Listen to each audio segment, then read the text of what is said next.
Hi అండి అందరికీ. Welcome back to our channel. నేను మీ శైలజ. ఈరోజు నేను చేయబోతున్నాను మటన్ మటన్ బోటి లివర్ కర్రీ. దాని ప్రాసెస్‌కి వెళ్ళిపోదాం. మటన్‌ని మటన్ బోటీని బాగా కడిగేసుకొని, వేడి నీళ్ళతో కడిగేసి మొత్తం తీసేయాలండి పైనంతా. అదంతా తీసి బాగా కడిగేసుకొని, వేడి నీళ్ళేసి కొంచెం పసుపు, ఉప్పేసి ఉడకబెట్టాలండి. ఫస్ట్ పొయ్యి మీద పెట్టా ఉడుకుతుంది. బాగా ఉడకబెట్టాలి. కొంతసేపు మూత పెడితే బాగా ఉడుకుద్దని పెట్టా. తీసేసా. బాగా వాటర్ కదా మొత్తం అయిపోయే వరకు ఉడకబెట్టాలండి. దాంట్లోంచి వచ్చే వాటర్. ఉడికింది. దాన్ని అట్లా పక్కన పెట్టుకొని దీనికి కావాల్సిన పదార్థాలు ఆనియన్స్, పచ్చిమిర్చి, కొత్తిమీర, గరం మసాలా, సాల్టు, కారం, పసుపు, ఉప్పు, ఆయిల్ ఇవన్నీ కావాలండి. పొయ్యి వెలిగించి బాండీ పెట్టుకుందామండి. బాండీలో ఆయిల్ పోయాలండి. కొంచెం ఎక్కువ ఆయిలే పడుద్ది. ఒక 7, 8 స్పూన్స్ దాకా పడుద్ది. 7, 8 స్పూన్స్ ఆయిల్ పోసుకుందాం.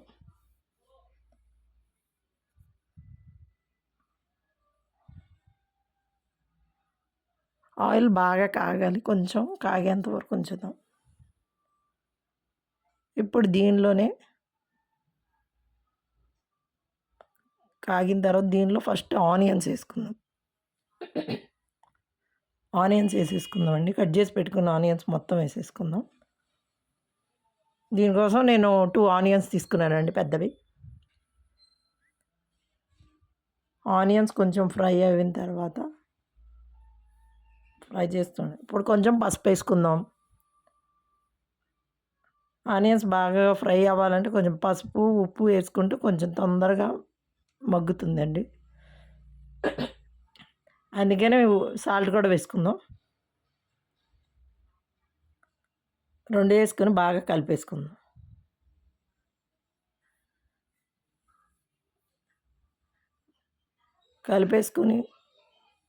బాగా కలిపేసుకొని కొంచెం సేపు మూత పెట్టుకుందాం. మగ్గుతుంది.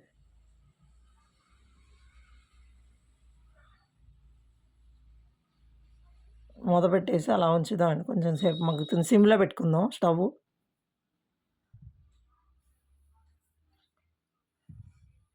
మగ్గిందని చూద్దామండి. మగ్గిందండి. ఇంకా బాగా వేగనిద్దాం. దీంట్లోనే పచ్చిమిర్చి, ఒక బిర్యానీ ఆకు వేసుకుందాం.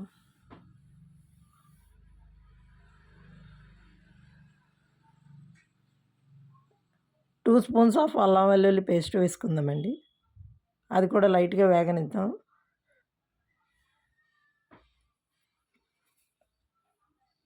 అది కూడా వేగితే కొంచెం అప్పుడు దీంట్లో బోటీ ఉంది కదండి, బాయిల్ చేసుకొని పెట్టుకున్నది, అది వేసేసుకుందామండి మొత్తం.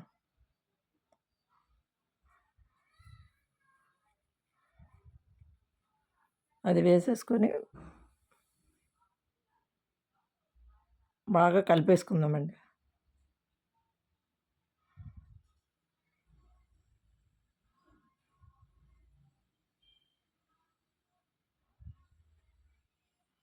ఆనియన్స్, అల్లం పేస్ట్ మొత్తం దీనికి పట్టేటట్టు కలిపేసుకుందామండి. కలిపేసుకొని అప్పుడు మూత పెట్టేసుకుందాం. అల్లం పేస్ట్ మొత్తం దీనికి పట్టుకుంటుంది కదండి, ముక్కలకు పట్టేస్తే బాగుంటుంది. అప్పుడు స్మెల్ రాకుండా. ఇప్పుడు బాయిల్ అయిందని చూద్దామండి. ఉడికింది. మళ్ళీ ఒకసారి కలుపుకుందాం. బాగా కలిపేసి దీనిలోనే కారం వేసేసుకుందామండి. ఇప్పుడు 2 టేబుల్ స్పూన్స్ ఆఫ్ కారం పట్టుద్దండి. నేను పెద్ద స్పూన్తో వేసాను. కారం కొంచెం ఎక్కువ వేసుకోవాలి నాన్ వెజ్లో, స్మెల్ రాకుండా ఉండాలంటే. కొంచెం గరం మసాలా, ఓ 2 స్పూన్స్ గరం మసాలా.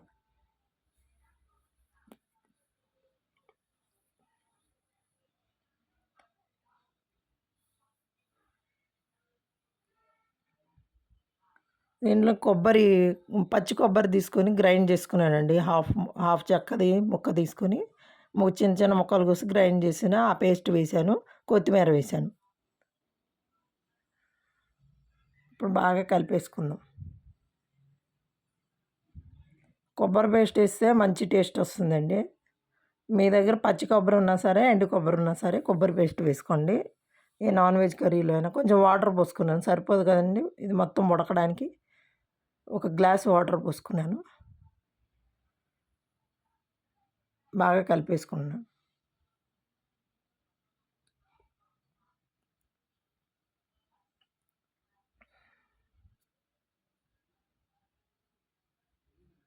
ఇప్పుడు మూత పెట్టేసుకుందామండి.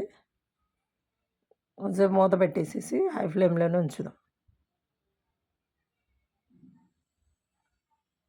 బాగా ఉడకాలండి ఇది. బాగా ఉడికి మొత్తం అల్లం వెల్లుల్లి పేస్ట్ మసాలా అంతా పట్టాలి. మధ్యలో మధ్యలో తీసి కలుపుతూ ఉందామండి. మధ్యలో చూడాలి, లేదంటే అడుగు అతుక్కుందేమో చూడాలి. అడుగున అంటుకుపోద్దండి. మధ్యలో మధ్యలో కలుపుకుంటూ ఉండాలి. మళ్ళీ మూత పెట్టేసాం. మళ్ళీ చూద్దామండి, ఇంకా వాటర్ ఉన్నాయి. కొంచెం ఆ వాటర్ కూడా అయ్యే వరకు ఉంచుదాం. ధనియా పౌడర్ వేసానండి ఇప్పుడు. ఒక స్పూన్ ధనియా పౌడర్ మర్చిపోయాను, ఇప్పుడు వేసాను. కొత్తిమీర మళ్ళీ వేసుకుందామండి. కొత్తిమీర ఎంత ఎక్కువ వేసుకున్నా అంత బాగుంటుందండి, స్మెల్ రాకుండా ఉంటుంది కర్రీ. కొత్తిమీర వేసుకోవచ్చు. మళ్ళీ మూత పెట్టేసుకుందామండి కొంతసేపు.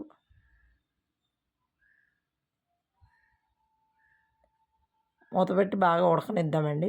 అలాగే హై ఫ్లేమ్లోనే ఉంచుదాం. ఇప్పుడు అయిందేమో చూద్దామండి.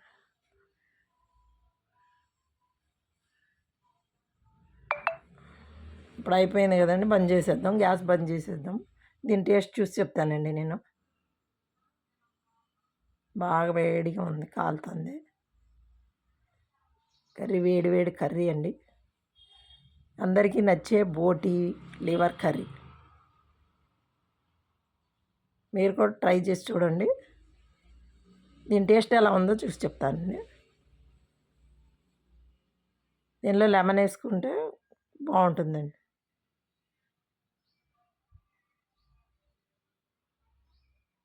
కాలుతుందండి బాగా. ఇప్పుడే వండాను కదా, వేడి వేడి కర్రీ సూపర్గా ఉందండి. మీకు కనుక నా వీడియోస్ నచ్చినట్టయితే లైక్ చేయండి, షేర్ చేయండి, సబ్స్క్రైబ్ చేయండి. తప్పకుండా బెల్ ఐకాన్ మాత్రం నొక్కడం మర్చిపోకండి. నా వీడియోస్ నేరుగా మీ ఫోన్కే వస్తాయి, నోటిఫికేషన్స్ వస్తాయి. తప్పకుండా సబ్స్క్రైబ్ చేయండి, బెల్ ఐకాన్ మాత్రం కొట్టడం మర్చిపోకండి. Thank you for watching my videos. Thank you.